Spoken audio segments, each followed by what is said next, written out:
up on this episode of the Intern Whisperer Live. Tracy is our guest, and reminder listeners, you can chat with us online through Intern Pursuit's Facebook Live chat. And if you're trying to find Intern Pursuit, find us on Facebook, on LinkedIn, on Twitter, on Instagram, on YouTube, and on the Intern Whisperer radio show is on iHeartRadio, Apple Podcasts, Google Play, Spotify, Stitcher, and Podbean. And we also are on YouTube, like I said. We are celebrating the fact that our game, Intern Pursuit game, is actually on Steam. So people can go to the Steam Marketplace, download our game. It is available for PC, not for Mac Play. But you can play it and leave us a comment, and you can follow our Intern Pursuit game on Facebook and on Twitter, and soon to be Instagram and YouTube. And then again, you can watch us live like today, right now on Facebook. And we're going to go and give a shout out to our first patron.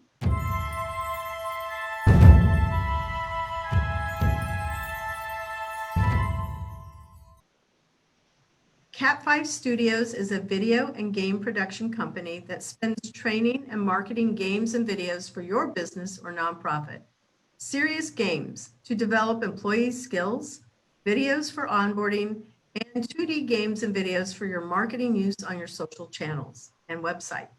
Want to know more? Visit cat5studios.com, and thank you, Cat5 Studios, for being a patron of the Intern Whisperer. Tonight's news on Intern Pursuit. Students, if you want to work with one of our great employers, go to internpursuit.tech. Sign up. It's really simple. All you have to do is just share your email address and your name and upload your resume, and we will be in touch with you. If you're an employer, you could be a part of our 100 campaign. We're looking for a lot of really great, 100 of you guys that are innovators and want to work with interns and create a very, very dynamic intern program for your company. So use Intern Pursuit 100 for that special price. And you can contact us at info@internpursuit.tech. And if you want to play our game, go to internpursuit.games for that website. You can go to internpursuit.tech and you can find us on Steam. So we're going to jump right into the show. So Tracy, welcome to the show. Yay! Thank you. I'm excited to be here. I am so excited. It's been a journey. You and I have been trying to get together for quite some time. Yeah, like November, I think. Yeah, it was. It was from last year, and it was our good friend Trish Murphy that introduced us to each other. Yes. Trish And part of, Trish go ahead. Trish and I work together, and she is just fabulous. She is. I love her. And I know her through FABOB, the Florida Association of Veteran-Owned Businesses. Yep. Didn't have this on the question, but were you in the military also? No, I have not. Okay, so that's going to be a good part of how you'll share how you met Trish too. Just curious though, I remember when you and I were trying to get together, you also teach. So Yes. throw that into our conversation. Yes, I have been a adjunct professor at Berry University, also Eastern Florida State College here in Brevard County. I've done it probably like the last 5 or 6 years, and I teach introduction to business, small business management, services marketing, and introduction to entrepreneurship. Oh, that sounds fabulous. Just an FYI, I did not know about Berry. That's where I'm all but dissertation for a PhD, and it's from Berry University. So I completed all of those classes in leadership development and human resource development. So that's the degree when I get there. Awesome. Yeah, love the school. Yeah. Glad to meet another educator.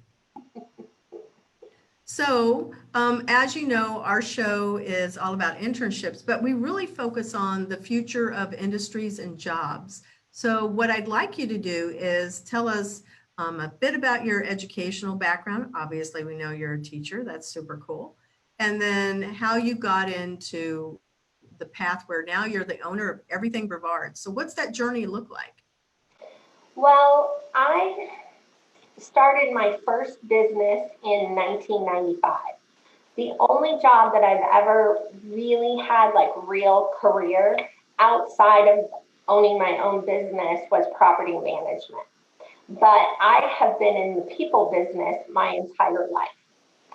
I started selling newspaper subscriptions, had a newspaper route in Fairbanks, Alaska, when I was in the 4th grade. Oh my God, that's so funny. Alaska too? How hard? That sounds impossibly hard to try and sell in Alaska.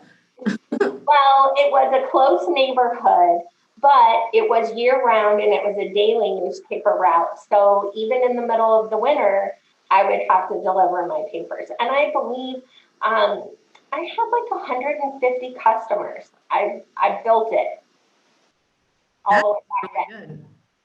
Tell me, did you have to ride your bike to go and sell the newspapers? Because everything in Alaska to me is very rural and it's spread out.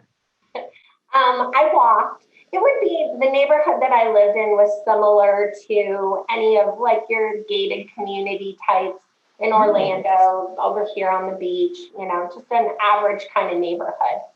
But I walked and I rode my bike. And when it was really cold, my mom or my dad drove me. Oh my God, it must have been freezing. I think Alaska's freezing. Yes, Yeah. a lot of the time it is. Well, 4th grade, an entrepreneur at 4th grade. So it just was in your blood. Are your parents also entrepreneurs? Yeah. My grandparents were on my dad's side. They were farmers, and my mom's parents were. They owned small business, air conditioning companies, restaurants. My grandmother was a home economics teacher. She started like a social services um, type of an organization, nonprofit in the small town that I grew up in Minnesota. And yeah, so I come from a very long line of entrepreneurs. My dad's had several businesses. When we moved to Alaska, we'd initially moved so that he could build houses, but that fell through when we got there. So he jumped into the union and dove into commercial construction, and had a 50-year career building commercial buildings, big buildings. And he was in California and Hawaii and Washington, and then all over the state of Alaska. He did different things. Were you born in Alaska? No, I was actually born in Minnesota. Oh, wow. It's just as cold there too, though. I know. It's even colder there because that wind chill is so terrible. In Alaska, it's a very dry cold. That's interesting. Yeah, it's different. More dangerous because you don't really, if it's 50 below, you don't really feel the 50 below until it's too late. And then you have frostbite and different things like that. So it's a little bit more dangerous. I can't even imagine 50 below. I don't even know. That just sounds like I'm inside of a freezer. I know. It should not be humanly possible to live in that kind of climate. Well, even animals to live in 50 below. I don't even see how it's possible. Right. Interesting. Well, it's beautiful. And it was a great experience to grow up there. My brother, one of my brothers, he lived in Alaska and he was in the Army. He was stationed there. He was a helicopter pilot at the time, and he would send pictures of it. And he also hunted. So he would hunt big game and come back and then, of course, use every part of the animal because that's just part of, I guess, the hunting mentality. But he had the head mounted and he had all of this, kept the skin itself, the whatever it is, and made those into rugs and then, ate, I think, every part of that animal too. I don't know what they did with the bones, honestly. I don't want to know, but it was like Indian culture mentality where, you respect No waste. Yeah. Yeah. No Respect waste. the animal and the gift that they gave you of their life. Yeah. Anyway, well, that's super interesting. And he also was telling me that he didn't think it was that cold, but I honestly did not believe him either. But now that you're supporting it, I'm going to have to go back and tell him I'm sorry. I believe him. Right, right. It's interesting though, because in the summertime, like right now up there, I was talking to my dad on Sunday and it was 80 degrees. So it's In beautiful. Alaska? I don't know. Hey, now, Hannah, if you ever want to jump into the conversation, feel free. You can always just jump in. Okay. You don't have to stay in listening mode. It's definitely a group conversation. Okay. Have you been to Alaska? Me? Just out of No. curiosity. Yeah. I've never Only been Florida? to Alaska. No, I've lived in New York, Chicago, Maryland, and Florida. Maryland's cold. Yeah, Maryland is really cold. Very, very cold. Definitely is. Very good. Okay, so fourth grade entrepreneur, lived in Alaska. How does your journey continue? Well, my parents ended up splitting up, and my mom landed in Florida, and I came here to Brevard County when I was 18, almost 35 years ago, and I started my family. I started working. I was in property management, and when I met my children's father, he was in actually working for a radio station here in Brevard County. And we decided at one point that we wanted to start our own newspaper. So we started a dining and arts and entertainment newspaper called The Entertainer. And we did that on our dining room table. He would sell it. I'd type in all the editorial and stuff at night. And then we hired a graphic design company to help us. And we would load our kids up in the van to go deliver 40,000 newspapers every month. That was quite the ordeal. But in 1995, I was bordering on, I really wanted to get out of property management and into something else. But my job provided a nice, stable income, housing, insurance, all of those things. And then we had another business. And so I wanted to do something that I didn't want to fail at. And so we got into publishing this direct mail coupon magazine and became what they call a master publisher, and we had associate publishers under us. And I had several territories, and that was really when I dove into the whole advertising and marketing.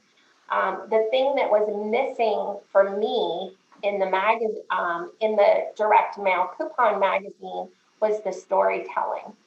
But it was where I really fell in love with small business owners. And I have such a passion for them because, my entire life has been built around entrepreneurs and knowing the grit that it takes to persevere through all the things that they struggle with to get to where they want their business to be. And I really felt like when it came to small business, or when I say small business, what I think of more often is the solo entrepreneur or the mom and pop restaurant or the dry cleaner or the bakery or the flower shop, the things that you might see in a historic downtown. It could be an air conditioning company or a pool company, any of those as well, but those small brick and mortars. And I really felt like the media in general has always overlooked that particular audience. They didn't have enough money to do a big buy-in on a radio station or a big buy in the newspaper. And all they were really trying to do was get some local visibility, but nobody was there championing them. So our vision or mission here at everythingbrevard.com is to inspire and champion small business success. It's the foundation of who we are. So I have a question. I know that I could not agree with you more about the storytelling. One of the things that I learned in the PhD program is that how adults learn is through storytelling. But I don't think it's exclusive, honestly, to adults. I think it's just people. Yeah. 'Cause if you were a kid, you grew up with stories being told to you. So it's a part of who you are, honestly. Right. With that said, I have noticed that being able to tell a good story, it is very much of a gift. Part Mhm. is your body language. Obviously, I'm using my hands, right? But it's being able to use your body appropriately when you're telling a story, have variance in your voice so it doesn't sound monotone. Right. You have to be really animated. It's like being an actress. You have to be kind of over the top. Mhm. Yeah. Did you go to school for, what was your education? What did you graduate? I did not go to school until You're I was self-taught. in my mid-30s. And I simply went to school because I applied for a pharmaceutical sales rep job. I had gotten divorced in 2000 and I was looking for a job. I needed like a steady income, the whole entrepreneur thing. I was like, okay, I just have to have something steady. So I applied for a pharmaceutical sales rep job. And the gentleman who was doing the interviewing said, you have to have a 4-year degree. Mhm. And I said, well, could you just take my work experience because I have a lot of work experience? Could you take my work experience in lieu of the degree? And he said, I can't. As much as I would love to, you are That's the most, ridiculous. he told me I was the most qualified, had the most connections, like if I would have had that piece of paper, he would have given me the job. And so I said, do I need a degree in sales and marketing? And he said, nope, it could be underwater basket weaving. Anything you want, basically. Anything I A want. 4-year degree and anything you want. Yes. Well, that's good news, right? And I thought to myself, dang, I don't know what I'm going to do now. And he said, why don't you look at some universities that give you credit for work-life experience? And I was like, Yeah. oh, now that's a great concept. But I really wasn't into online anything. Me and technology mix like oil and water. Honestly, I swear to you. It's like, it gives me panic attacks when I have to do this stuff. But so I found Barry University in their adult continuing education program, and I immediately enrolled. And for the first time in my life, I was experiencing finding my voice. And what I mean by that is that as long as I did the assignment and followed their directions, the content, I couldn't get it wrong because everything Mhm. was my opinion, my thoughts, my Yeah. feelings. Um, so I was really inspired by that. And my college experience um, really um, was transformational for me Mhm. at that point of my life. And my degrees are I have a Bachelor of Science, and then Mhm. my master's is in art. And so through my whole degree, I never thought that I would use this degree to actually get a job. I just didn't ever want to be told that I was the best candidate for something and I couldn't have the job. I was like, Yeah. that's not happening again. Yeah. So I got my bachelor's degree, and in that program, one of the last classes that I had to take was services marketing. And in that class, we had to write a business plan. Mhm. And so I was writing this plan, this vision came to me to start a publication called Business Life. And it was a combination of owning a small business and having a life, and how you blend the two of them. Because it's really hard. You know, your business is pretty much your life. Yeah. But a lot of small businesses struggle with the same things. It really doesn't matter what the industry is. They all had HR issues, cash flow issues, funding issues, working capital, you know, you name it, it didn't matter the industry. They all had varying degrees of struggles, and I wanted to be that resource. So I wrote this whole business plan, and I hired a marketing company to help me bring this idea to life. And you're not even going to believe this. He liked the idea so much. He invested in it. He wanted to be a business partner. And when I said no, he stole my entire business plan and started a competitive publication. That is horrible. Right in my backyard. Yes. So the lesson that I learned in all of this, though, was I learned about contracts. I learned about confidentiality agreements, no competes. And at the time that this happened, this man was a professor at a college teaching business ethics. Oh my goodness. It's breaking every rule, every rule. Yes.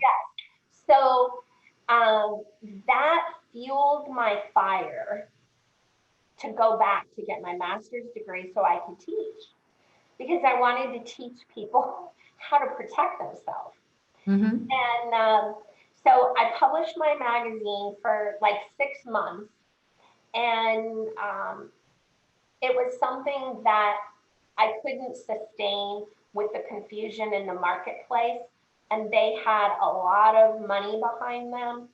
And so I pretty much felt defeated. Oh. And I did sell my publication. The guy that bought it he didn't buy it to actually publish. He wanted my database because I had an extensive database of local business owners. And so I was able to sell it. So that was a little redemption there. But I kind of put my dream in a shoebox and put it in the closet. And then in 2010, I decided I was ready to get my master's. And so I went through an accelerated 12-month program. And near the end of that program, I had met another gentleman who was part of an organization. It was called 360 Directories, and it happens to be the infrastructure that operates my website today. And when I saw it, I was like, wow, nobody's doing online in our community really well. And what was so inspiring to me is that this company that I partnered with out of Wichita, they had fine-tuned their platform and had it running so smooth that I knew nobody could pivot quick enough on a local level, a small business level. They couldn't pivot quick enough to compete. And the larger corporations like YP.com and some of those other companies, it takes an act of Congress for change. And so I walked in with this company, made sure my I's were dotted and my T's were crossed, that I had a secure area. They couldn't sell a licensing agreement to anybody else in Brevard County. And I immediately took off on building this website and this brand. And at the time, I knew too that I was serving two markets. I was serving the small business community, but also the consumers.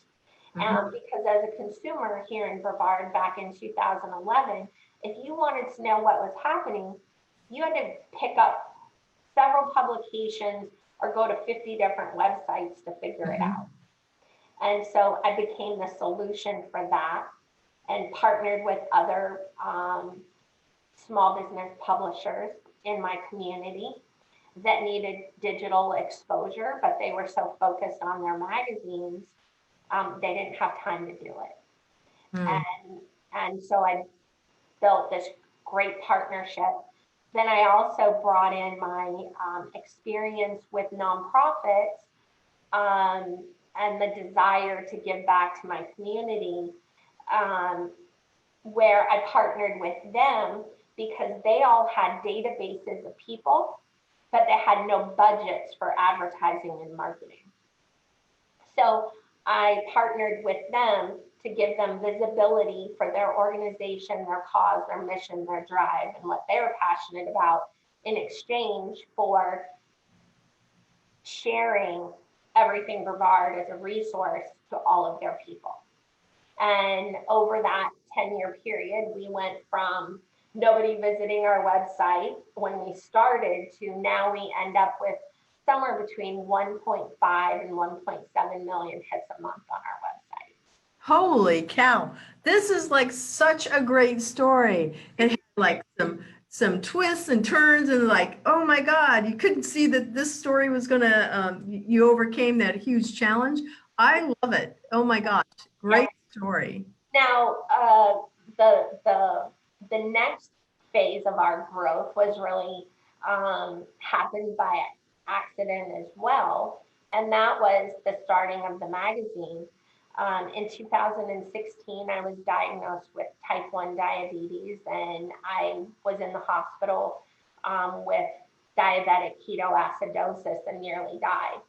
So when I came out of that and my life was shifting and I was managing this insulin dependent lifestyle, I was thinking maybe I should sell my business and all of this. And I toyed around with that idea for about 6 months. And when my husband and I went on vacation in July of 2016, on our way back, we stopped in Ocala because he had a business meeting the next morning. And when we checked into the hotel, on the coffee table in the hotel room was this beautiful magazine called Ocala Style. And when I looked at it, I just saw the everythingbrevard.com magazine. Like it was what was missing inside of me. That voice, that it was just a piece that was missing and I wanted to do it. So I came back, I didn't tell my husband, came back, talked to my team. Everybody was on board. They wanted to do it. So we started out, October of 16 was our first issue and we did it as quarterly. In 2017, we published 4 issues and in 18, we went to 6. Wow. Yeah. And then my wellness journey prompted me. One day I was riding my bike and God decided to plant a seed, another one, and basically said that I was going to tell my wellness story, my journey with diabetes, and have a women's event called Unwrap the Best You. And I like that. That has evolved into an annual symposium. And then we do little meetups and we do happy hours on Zoom and stuff like that. So it's fun. That sounds great. Oh my gosh, do you have to live in Brevard to participate? No, Oh, great. So I can join in. Yeah, I'll send you an invite to our Facebook group. And you can follow us on Instagram and Facebook for Unwrap. Okay, I will. I absolutely will. Well, that is just such a great story about, overcoming adversity, obviously, and the challenges that we'll often have as entrepreneurs. I love the fact that, there's these places where you and I intersect, certainly in that education spectrum, entrepreneurship, but also in nonprofit. I'm super passionate about nonprofit. I know that Hannah is also. She has a pretty cool little story to tell too. And I'm going to ask her to kind of just like jump in here. She has her own YouTube channel. So Hannah, give us a little bit of a background about your YouTube channel and what it is that you're doing. So I started my YouTube channel. Okay, well, I actually started the YouTube channel in 2015, but I was only doing like a video per month. And initially, I didn't really like it that much because I felt like I was making videos for other people and not myself. So I wasn't really connected to what I was doing. And I mean, don't get me wrong, like making videos for other people, like it's fun to do, but when you're not connected to what you're doing, it doesn't feel right within yourself. So then last year, actually, I decided to like hop back on the YouTube wave, and I started making videos that I felt connected with, videos that meant a lot to me. So for me, personal development is plays a very large part in my life. So I started making videos about what I was learning in regards to like goal setting, time management, like basically deep questions that have you thinking about what you want to do in your life. And doing those videos, it made me like realize how much I enjoyed public speaking and how much I enjoyed providing value to other people's lives. So that's what I was doing. And then actually a couple weeks ago, I just gained like 1,000 subscribers, which is really cool. So She it's hit good. 1,000 more. I'm making progress. Yeah. Mhm. So it sounds like, Hannah, what you found is not that you were doing it necessarily for yourself or for others, but you found the purpose and how to connect what your purpose is to your audience. So Exactly. the mutual benefit to both of you. Mm-hmm. Yep. Exactly. I'm pretty sure I know Tracy's gonna, I don't know if you have something that you want to share, but this is like how we all teach each other through this moment is, when somebody shares, we can always tell another story that goes, oh my God, yes, and it provides additional insight. Mm-hmm. In my services marketing class, I'd have my students do that same write a business plan. And we always start with why, because in the beginning of that class, when I tell them what their project is, they give me these deer in the headlights kind of look like, you want us to do what? Yeah. And I said, you can't tell me you've not ever dreamed about doing something. Like literally everything that we touched, that we use, it was a thought before it was a thing. And so when I break it down for them in very simple terms, I mean, I've had people start catering companies from the class, from Yeah. their project. I've had them detailing companies, medi spas. Like, it's pretty exciting. Yeah. It's whatever you're super passionate about and how those gifts are going to be shared with others. Agreed. Yeah. So over here, let me just make sure that I'm staying on point. I moved my show notes around, so I've got to put it back in place here. Okay, I'm almost in there. So you talked about your first job and how you got to where you are now. You put something up there. COVID-19 has thrown us all for a loop, right? Yeah. Nobody saw this coming. Everything's going to happen some other way. We think terrorists, we don't think or natural disaster, we don't think of something like illness, right? So when COVID-19, how did it change how you were doing your business or support your business in this instance? Because the print publication, everything is so much online, but we'll kind of just dig into these questions just a little bit. How did COVID-19 impact your business or benefit your business? Well, it impacted us in a way that forced us to pivot. I had to get uncomfortable again with technology. Um, the thought of not publishing was never I never even gave that a second thought. It was like, no, these businesses, our community, our readers, they need this right now. We have been delivering hope and inspiration and education to our community for 4 years now via the magazine. This is not going to stop us. And it, with that, by putting that stake in the ground and communicating with our advertisers and our followers and stuff, I think it inspired them too, you know, and they had an opportunity to share how they were pivoting and the adjustments that they were making. And, you know, it's part of the reason why I do what I do is that inspiration of how they just, boom, make a shift. Nope, that didn't work. We're going to shift again. You know, that whole trial and error and never give up, that passion and that drive is so inspiring.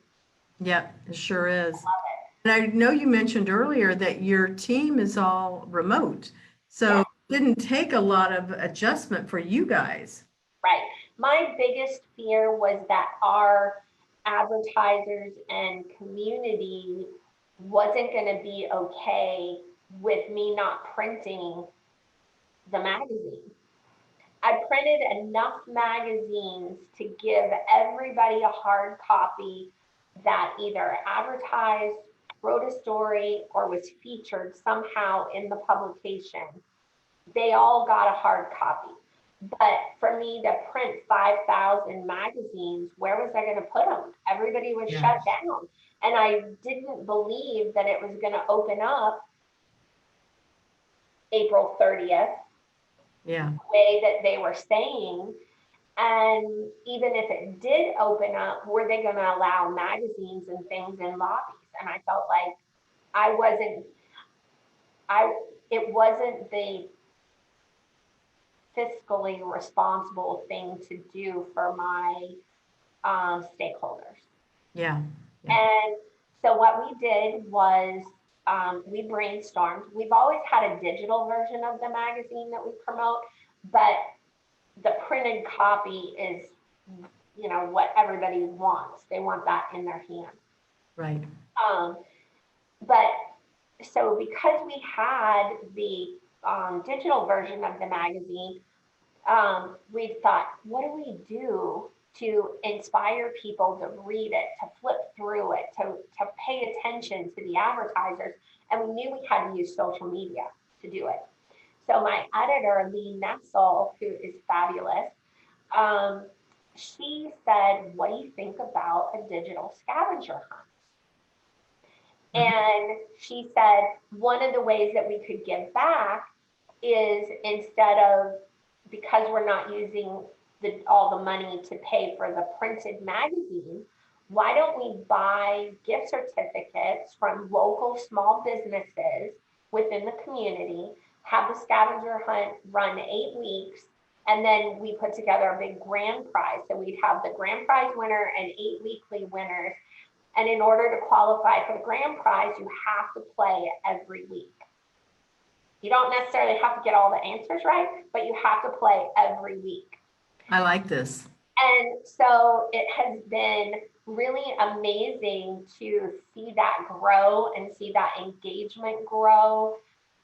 People are excited. And in 2 weeks with this social campaign, not just for the scavenger hunt, but we put ad dollars behind our stories, behind our doing advertising on social media, paid ads for our advertisers in the magazine. In 2 weeks' time, our visibility was over 122,000.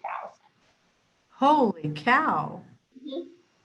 That's encouraging. Okay, I'm excited. I'm definitely, after we're finished with the call, sometime during the week, I want to learn more about the campaign so I can replicate that for the game and for the song.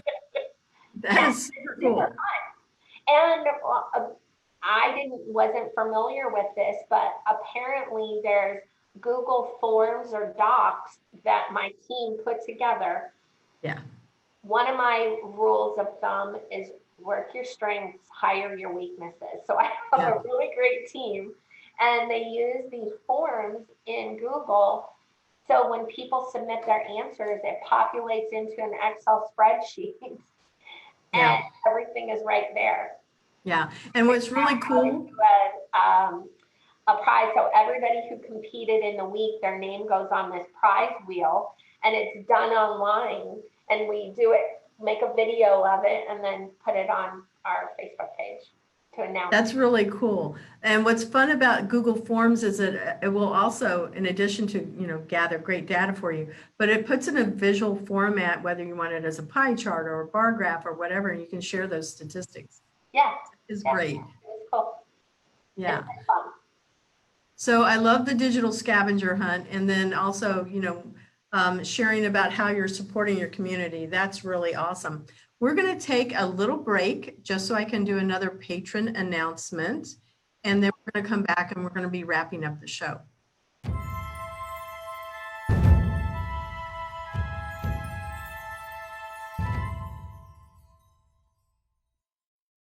Orlando Game Space helps companies keep up with the latest development in art, design, marketing, business management skills. I'm going to put that little compound word in there. They facilitate connections to Central Florida's education and university professionals to offer expert advice. Their website is www.orlandogamespace.com. Thank you, Orlando Game Space, for being a patron of the Intern Whisperer Live. So we're going back to our show, and it's all about internships and remembering those that gave us a chance our first time, but also about the future of work. So what do you think, Tracy, the future of work looks like for your industry, the print, 10, 20 years out from now? Because personally, I think that the more of our senses that we engage, and touching something is a sense, right? It makes it so that it increases the ability to remember and to learn. So not only just watching and listening, but also the ability to touch, to write on magazines, to highlight. What do you think it's going to look like 10, 20 years? Are they going away or are they staying? Well, I'd like to believe that there's always going to be a place for a printed magazine.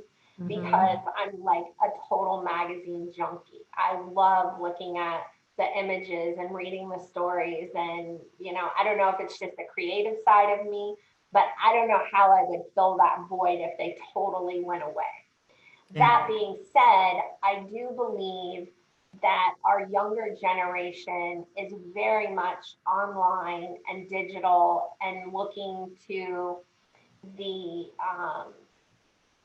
interactive kind of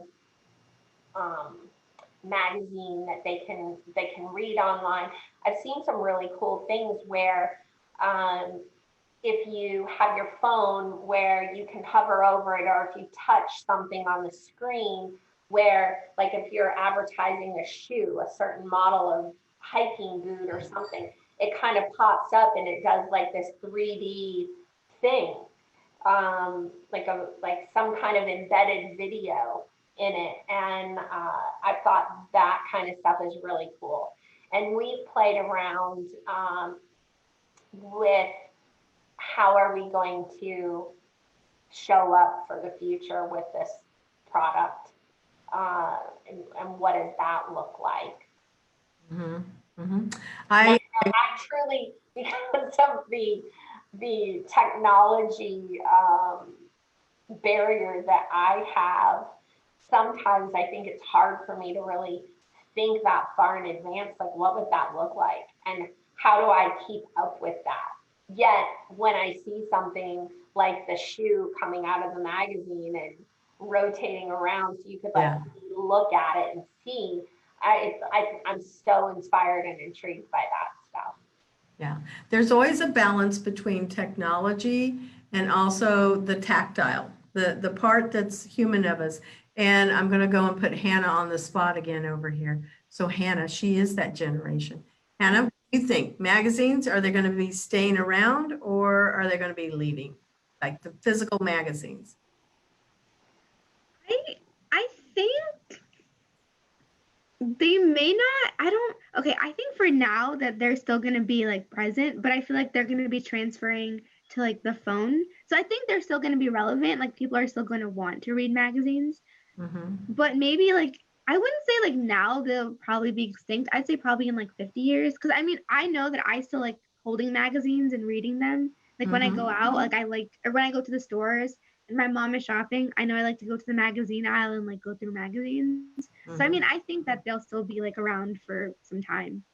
Yeah, I think that they will always stay around because there will be a day the grid will go down.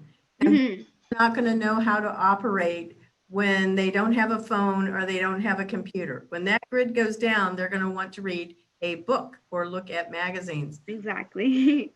The way that somebody could, any country wants to take out, anybody is you make it so that the satellites are gone and people are having to depend on what it was like before we had the internet, before we had all of what we have now, the technology. So I don't think they're going away. I think it's going to be something that's part of that experience. And it's finding the balance between those things. I think they'll stay. All right. So looking over here, my last question, well, I have two questions, is what would a typical day look like for an intern to work with you? And I know you work remotely, so pick any aspect. What would it look like for an intern to work with you? Well, interestingly enough, last summer I actually had one. And she was a graphic design student and she wanted more experience in that. And I said, well, we work remote. So this is the experience that I can give you because I'm not the designer. Um, so her whole time with me was spent on learning how to communicate with somebody like herself, or how do you communicate with a business to um, extract what it is that they're really trying to accomplish, and how do you turn that into design. And then we spent time on editing and proofing and things to look for, and reasons why I have things laid out the way that I do, and pretty much just the functionality of what it looks like to run a business, to publish a magazine from my perspective. Yeah, that's really valuable. Very, very good. All right. And then how can, best mentoring advice that you've received or you've given? The best advice that I received was from a mentor of mine when I was in property management. He was on the advisory board of the homeowners association that I managed. And his name was Ivan. And when I was applying for the pharmaceutical sales rep job, and I read in the ad that you needed a college degree, he said, don't let that stop you. Go anyways and ask them about taking your work experience in lieu of the degree.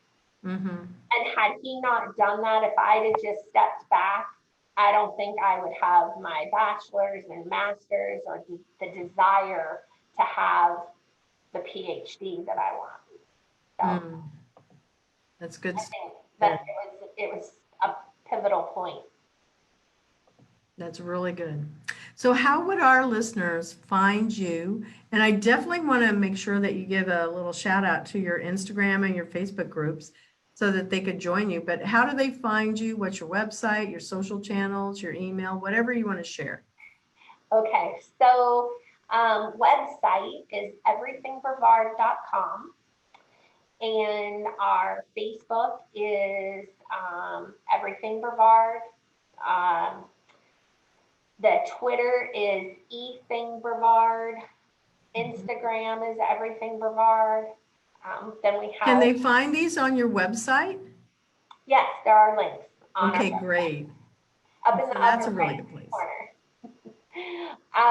And then we also have the Unwrap the Best You.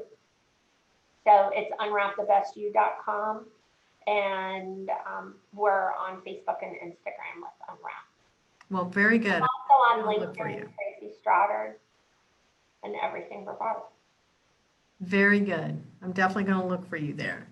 All right. So as we are wrapping up our show over here, we're going to do our shout out. So Hannah, you get to go first. Who's your shout out for?